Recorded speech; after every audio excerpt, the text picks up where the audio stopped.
Mbote Bandeko, j'espère que vous allez bien.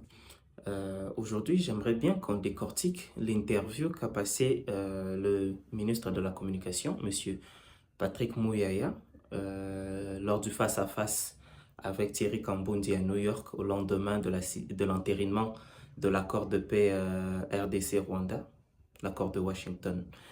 L'interview a duré, je pense, 1h50, genre 53 minutes. Et il s'est dit beaucoup de choses et c'est vraiment quelque chose de très intéressant à suivre pour comprendre en fait comment le gouvernement arrive à gérer cette crise de l'Est du pays et justement à aussi diriger la politique internationale, et je parle donc de la diplomatie, pour pouvoir faire valoir ses arguments. Donc je vous mets déjà un extrait. Nous allons vraiment décortiquer ça extrait par extrait. Je ne veux pas de trop longues vidéos. Donc nous allons aller extrait par extrait, question par question. Et je vais essayer un peu de vous ouvrir les yeux sur ce qui se passe en ce moment. Donc là, déjà, il y a une séquence que je vais vous montrer qui est très importante où M. Patrick Mouyaya parle de la paix par la force. Donc, sans plus tarder, je vous laisse suivre l'extrait et je vous retrouve juste après. Que pour le président Trump, c'est un peu la paix par la force. C'est un peu la paix par la force. Et donc, il faut compter sur lui pour qu'il utilise tous les leviers qu'il a à sa disposition pour permettre de dépasser ces caps de l'insécurité et d'aller vers le cap de la stabilité qui permettra aux Américains d'investir, parce que n'oubliez pas qu'il y a un enjeu pour les Américains. Voilà Bandeko. Pour le président Trump, c'est la paix par la force. C'est quelque chose qu'on lui a dit là à Washington. Omoni Badezar, vous êtes censé être des responsables dans un gouvernement. Vous gérez plus de 100 millions de Congolais et vous apprenez à Washington que la paix s'impose par la force. Désolé, c'est pas une question de pour M. Trump, c'est la paix par la force. La paix s'impose toujours par la force. Je vais vous donner des exemples. Nous avons aujourd'hui le narratif de l'Europe comme quoi la Russie voudrait les attaquer. Et à la France, avec précisément M. Macron qui dit, bah écoutez, on est disposé à mettre notre parapluie nucléaire au service de tous les pays de l'Union européenne. Mettre la dissuasion nucléaire française au service de l'Union européenne. Ici, quand Macron parle de dissuasion nucléaire, justement, il illustre très bien ce qui doit se passer ici. C'est que pour avoir la paix, il faut de la force. Et la France garantit sa paix à travers sa dissuasion nucléaire. C'est pourquoi la France connaît la paix, elle n'est pas envahie. Okay? L'Ukraine a été envahie, l'Ukraine n'est pas une force nucléaire. Elle n'est pas assez forte face à la Russie. Les rapports sont très déséquilibrés, ce qui a invité la Russie à envahir. Bon. On pourra discuter plus longuement de ça plus tard. Mais voilà, en fait, même avant Jésus-Christ, même chez les Romains, on le disait, celui qui veut la paix prépare la guerre. Okay? Ça fait longtemps que les États-Unis n'ont pas de guerre à proprement dire sur leur territoire. Mais ils sont tout le temps dans la course à l'armement. Ils sont tout le temps dans le perfectionnement technologique et tout le temps vraiment à investir des sommes folles dans la défense. Les États-Unis, tout seuls, investissent plus que les 5 autres puissances, plus grandes puissances militaires réunies à lui tout seul. Pourquoi pensez-vous qu'il le fait alors qu'il n'a pas d'invasion sur son territoire? C'est justement parce que lorsque vous êtes un État, vous devez avoir une force militaire crédible. Vos ennemis doivent savoir qu'il n'est pas de leur intérêt de vous attaquer. Il y a eu l'Égypte qui à un certain moment a essayé d'envahir Israël. Israël lui a infligé une grosse défaite et lui a même pris le Sinaï, toute une région. Et après négociation, lui a rendu. Aujourd'hui, Israël fait la guerre à Gaza. C'est même pas une guerre, c'est un génocide, disons-le clairement. À Gaza. Il tue des innocents et tout. Ne pensez-vous pas que l'Égypte a envie d'intervenir ou que le Liban, l'Iran, eux tous ont envie d'intervenir? Pourquoi l'Égypte n'intervient pas? Il est voisin d'Israël. Il peut vouloir attaquer aussi. Israël est un petit pays. Hein? Israël, c'est minuscule. Il ne le fait pas parce qu'il sait que s'il attaque Israël, ce sera une très mauvaise idée parce qu'Israël va frapper très fort. C'est pourquoi Israël n'est pas attaqué sur son sol. Nous pouvons en dire la même chose de la Russie. La Russie n'est pas attaquée par les Européens, par l'OTAN. Parce qu'ils savent qu'ils vont... C'est pas une bonne idée. Donc la Russie connaît la paix sur son territoire parce qu'elle est forte. Elle impose la paix sur son territoire par la force. Poutine sait que pour n'importe qui, attaquer la Russie est suicidaire. Même les Américains, vous voyez, ils vont être là. Ils fournissent les renseignements, ils aident l'Ukraine. Mais même dans l'armement qu'ils fournissent à l'Ukraine, pour eux, c'est bien clair. Ils disent bien aux Ukrainiens, attention, cet armement, c'est pour défendre votre sol. À aucun moment, l'armement qui est fourni par les États-Unis ne doit frapper la Russie. Parce que la Russie pourrait potentiellement, justement, engager des hostilités envers l'Amérique. Disons, voilà, vous fournissez des armes pour attaquer mon territoire. Les armes fournies par les Américains sont des armes à vocation défensive pour l'Ukraine. Au moins, nous assurons que l'Ukraine ait de meilleurs moyens de se défendre, du point de vue américain, sans pour autant utiliser leurs armes pour attaquer la Russie, parce qu'attaquer la Russie est suicidaire. C'est une très mauvaise idée. Donc, ils ne peuvent pas attaquer la Russie. C'est comme ça, en fait. La paix s'impose toujours par la force. Soit par la force en ayant déjà battu vos adversaires ou en montrant une certaine force militaire. Et après ça, c'est la projection de votre puissance. Les Américains ont des bases militaires au Qatar. Ils ont des bases partout. Ils ont des sous-marins qui patrouillent, des sous-marins à propulsion nucléaire qui parcourent le globe. On ne sait jamais où ils sont. Ils ont une force aérienne. Ils ont parmi les meilleurs chasseurs, le meilleur armement. Ils ont un renseignement satellitaire hors norme. Tout ça permet à ce qu'ils projettent leur puissance afin que les gens se disent « Ok, attaquer les États-Unis serait une très mauvaise idée. » Ok. Nous avons vu, les États-Unis ont, avec Israël, bombardé l'Iran parce que, soi-disant, l'Iran continue à son programme nucléaire et qu'il était soi-disant proche d'acquérir l'arme nucléaire. Ils ont frappé l'Iran.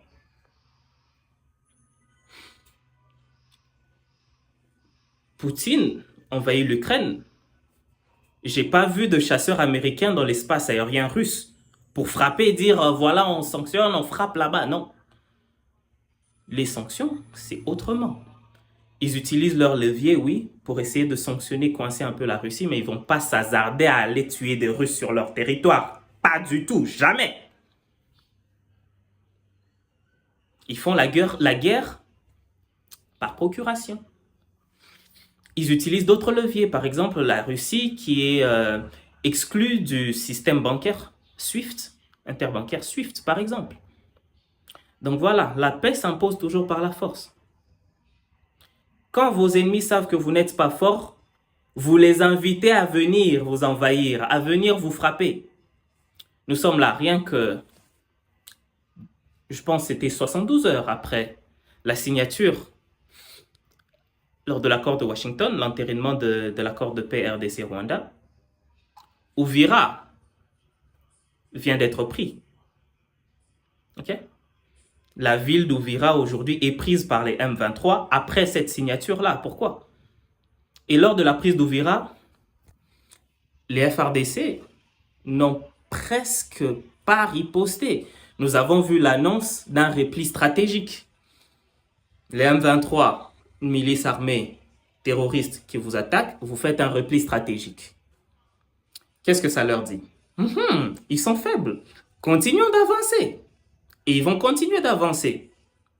Et lors des prochaines négociations, que pensez-vous que le gouvernement congolais, notre gouvernement, pourra bien pouvoir imposer comme clause au M23? Il ne pourra rien imposer. Pourquoi? Parce que lors de négociations, quelle que soit la négociation, vous devez vous assurer d'arriver en position de force. Lorsque le M23 attaque et que vous faites un repli stratégique, vous leur criez aux oreilles que vous êtes faibles. Lors de négociations, ils vont imposer leurs termes. C'est eux qui vont imposer leurs termes parce que la réalité du terrain est à leur avantage. Encore une fois, je le dis pas juste pour parler. Nous avons même vu lors du sommet entre Poutine et Trump en Alaska, une tentative de paix pour l'Ukraine. Juste avant le 15 août, date du sommet Poutine-Trump en Alaska, les Russes ont intensifié leur campagne militaire en Ukraine et ont pris plus de territoire. Ils ont accentué la pression sur le front. Le timing n'était pas un hasard. Vu que Poutine doit arriver le 15 août 2025 aux États-Unis pour négocier des termes d'un accord de paix pour l'Ukraine, au moment de l'arrivée de M. Poutine doit s'assurer qu'il arrive en position de force. Donc les jours d'avant, il accentue la pression, il prend plus de territoire, il frappe plus. Qu'est-ce que nous faisons sur le terrain qui nous donne la force de pouvoir dicter des clauses dans de quelconques négociations? Rien. On ne fait rien sur le terrain qui nous donne de la force pour pouvoir faire valoir nos arguments. Le terrain diplomatique n'est pas un terrain de complaisance. Ce n'est pas un terrain d'amitié. Surtout entre les nations, il n'y a pas d'amitié.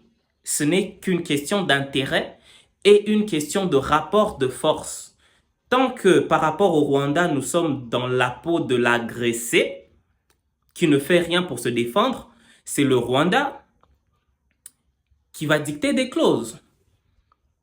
Je vais revenir plus tard sur ça. Lors de l'interview, M. Thierry Kambondi a parlé clairement de la clause. Ils ont parlé de la clause comme condition du Rwanda pour la paix de désarmer les FDLR. Nous sommes le pays agressé soi-disant.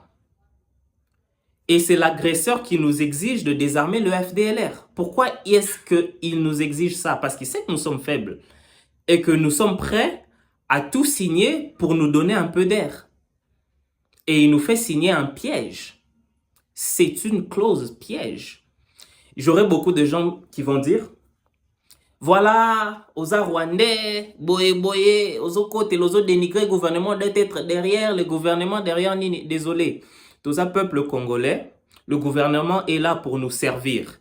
Il faut être exigeant envers eux, ne pas leur trouver d'excuses. Ils sont nuls. Et c'est pas leur famille de Bazo Koufawana. À Kinshasa, ce qui est bêtis, si ça pète, ils prennent des jets, ils voyagent business class, ils s'en vont. Donc soyons conscients.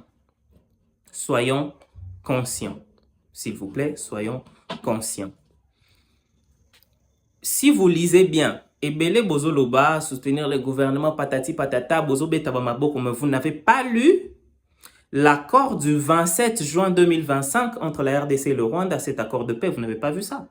Vous n'avez pas lu. C'est public sur le site du département américain, ok, du département d'État américain. Cet accord est public. Allez, lisez. Sur les clauses de l'intégrité territoriale de la République démocratique du Congo et de l'intégrité territoriale du Rwanda, il est stipulé explicitement le désarmement, la neutralisation des FDLR. Mais à aucun moment, ils ont parlé, ils ont exigé dans quelconque clause que le Rwanda désarme le M23. Ils parlent de retrait de mesures de défense. Chose qui est floue parce que le M23 est censé être une milice armée. Et le Rwanda pourrait continuer à soutenir parce que ce n'est pas son armée régulière, il n'y aurait pas ce qu'on appelle l'accountability. Il ne serait pas forcément responsable auprès de l'opinion internationale, en fait pas trop, parce que c'est soi-disant une milice armée. Quand c'est ton armée régulière, tu es responsable à 100%. Quand c'est une milice armée, tu peux te dire « Ah, c'est pas moi ». Il peut retirer ces quelques soldats qui sont là en uniforme de l'armée rwandaise, mais il accentue son soutien au M23. Ça peut se faire. La Russie l'a fait avec Wagner. Ce que Wagner faisait n'était pas imputable à l'État russe parce que Wagner était une milice. Ce n'est pas une armée régulière.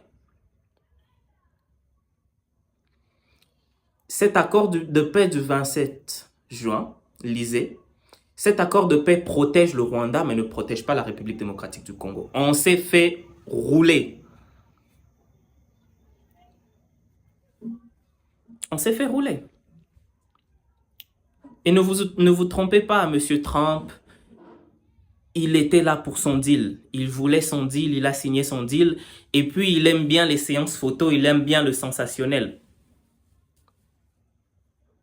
Il a signé son deal, il a fait parler de lui, c'est ce qu'il fait de mieux. La personne qui va le mieux protéger le peuple congolais et au mieux servir les intérêts du peuple congolais, de la République démocratique du Congo, c'est le Congolais, c'est pas Trump. Il a signé son deal, il nous a roulé, il nous a arnaqué. Bah, c'est pas à lui de nous protéger, lui il a fait son deal, c'est ça entre les nations, c'est une question de deal. C'est à nous de nous protéger nous-mêmes. Et quand j'entends un ministre de la communication des médias dire « J'ai appris ici à Washington qu'avec M. Trump, c'est la paix par la force », c'est scandaleux. Yokata Sony, papa. La paix s'exige toujours par la force.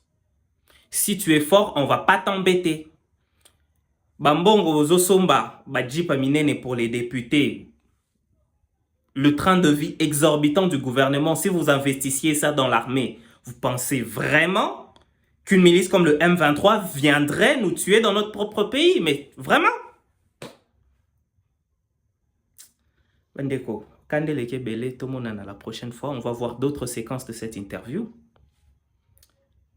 Ah, ils ont passé. Ils ont passé. Bonne chance à nous. Et à la prochaine. Bye.